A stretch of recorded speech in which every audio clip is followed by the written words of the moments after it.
Infrastructure point of വ്യൂവിൽ സംസാരിക്കുകയാണെന്നുണ്ടെങ്കിൽ റെയിൽവേയുടെ ഒരു കൺസ്ട്രക്ഷൻ രീതി നമ്മുടെ മറ്റ് ഡെവലപ്മെൻറ്റുമായിട്ട് വെച്ച് നോക്കുമ്പോൾ എത്രത്തോളം മുന്നിലാണെന്നുള്ളതിൻ്റെ ഏറ്റവും വലിയൊരു എക്സാമ്പിളാണ് ഇപ്പോൾ നിങ്ങൾ ഈ കണ്ടുകൊണ്ടിരിക്കുന്നത്.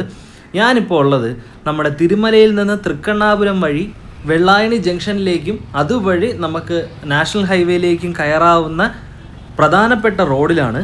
ഈ ഭാഗത്താണ് റെയിൽവേയുടെ ഒരു റെയിൽവേ മേൽപ്പാലം വന്നിട്ടുള്ളത്. നമുക്കറിയാം ഇപ്പോൾ ട്രിവാൻഡ്രത്തിലുടനീളം ഈ പറഞ്ഞ റെയിൽവേ ഡബിളിംഗ് വർക്കുകൾ നടന്നുകൊണ്ടിരിക്കുകയാണ്. അതുമായിട്ട് ബന്ധപ്പെട്ട് മൾട്ടിപ്പിൾ സ്ഥലത്ത് ഈ പറഞ്ഞ പാലങ്ങളുടെ പുതുക്കി പണിയുന്ന പ്രവർത്തനങ്ങളും കൃത്യമായിട്ട് നടക്കുന്നുണ്ട്. അങ്ങനെ പുതുക്കി പണി നടക്കുന്ന പാലങ്ങളിൽ ആദ്യം കംപ്ലീറ്റ് ആയ പാലത്തിൽ നിന്നുള്ള കാഴ്ചകൾ, അല്ലെങ്കിൽ എന്തൊക്കെയാണ് അവിടുത്തെ കൺസ്ട്രക്ഷൻ അപ്ഡേറ്റ്, എന്തൊക്കെയാണ് അതിൻ്റെ ഡെവലപ്മെൻറ്റ് തുടങ്ങിയ കാര്യങ്ങളാണ് ഈ വീഡിയോയിൽ കൃത്യമായിട്ട് ഉൾപ്പെടുത്താനായിട്ട് ഉദ്ദേശിച്ചിട്ടുള്ളത്. പൂർണ്ണമായിട്ടും പുതിയ മേൽപ്പാലം പൊതുജനങ്ങൾക്കായിട്ട് തുറന്നു കൊടുത്തിരിക്കുന്നു. പഴയ പാലത്തിനെ പൂർണ്ണമായിട്ട് ഡിമോളിഷ് ചെയ്ത് കളഞ്ഞതും കൃത്യമായിട്ട് കാണാനായിട്ട് പറ്റി. കാൽനടക്കാർക്ക് അതിനുള്ള സൗകര്യത്തിനുള്ള പ്രവർത്തനങ്ങളും കൃത്യമായിട്ട് നടക്കുന്നു. അതുകൊണ്ട് തന്നെ യാത്രക്കാർക്ക്, അതായത് വാഹന യാത്രക്കാർക്ക് ഒരു തരത്തിലും ബുദ്ധിമുട്ടുണ്ടാവാത്ത തരത്തിലാണ് ഈ പറഞ്ഞ നിർമ്മാണം ഇവിടെ പൂർത്തീകരിച്ചിട്ടുള്ളത്.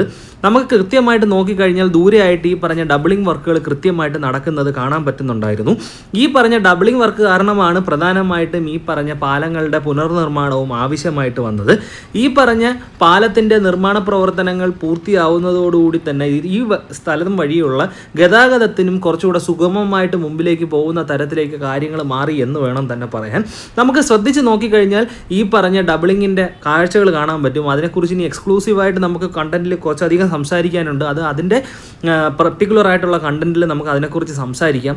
ഇനി ഈ പറഞ്ഞ നിർമ്മാണത്തിനെക്കുറിച്ച് സംസാരിക്കുകയാണെന്നുണ്ടെങ്കിൽ പഴയ പാലത്തിനെ പൂർണ്ണമായിട്ടും പൊളിച്ചു കളഞ്ഞ് അതിന് പകരമായിട്ടാണ് ഇപ്പോൾ ഒരു സൈഡിലായിട്ട് ഈ പറഞ്ഞ പാലം വന്നിട്ടുള്ളത്.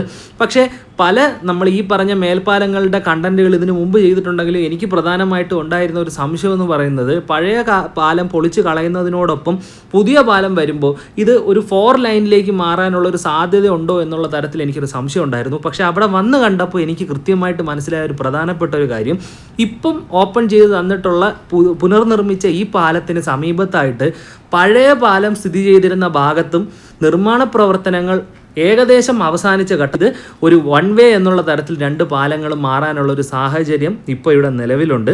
അതുകൊണ്ട് തന്നെ വാഹന ഗതാഗതം പൂർണ്ണമായിട്ടും ഈ ഭാഗത്ത് വളരെയധികം സുഗമമായിട്ട് പോകും എന്ന് തന്നെ നമുക്ക് ഉറപ്പായിട്ട് പറയാം. ഇതിനെക്കുറിച്ചിട്ടുള്ള നിങ്ങളുടെ അഭിപ്രായം കമൻറ്റ് സെക്ഷനിൽ കമൻറ്റ് ചെയ്യുക. ക്വാളിറ്റി ഉള്ളൊരു കണ്ടൻറ്റുമായിട്ട് അപ്പോൾ നമുക്ക് നെക്സ്റ്റ് വീഡിയോയിൽ കാണാം. അതുവരെ കാണുന്നവരെ ബൈ. Thank you.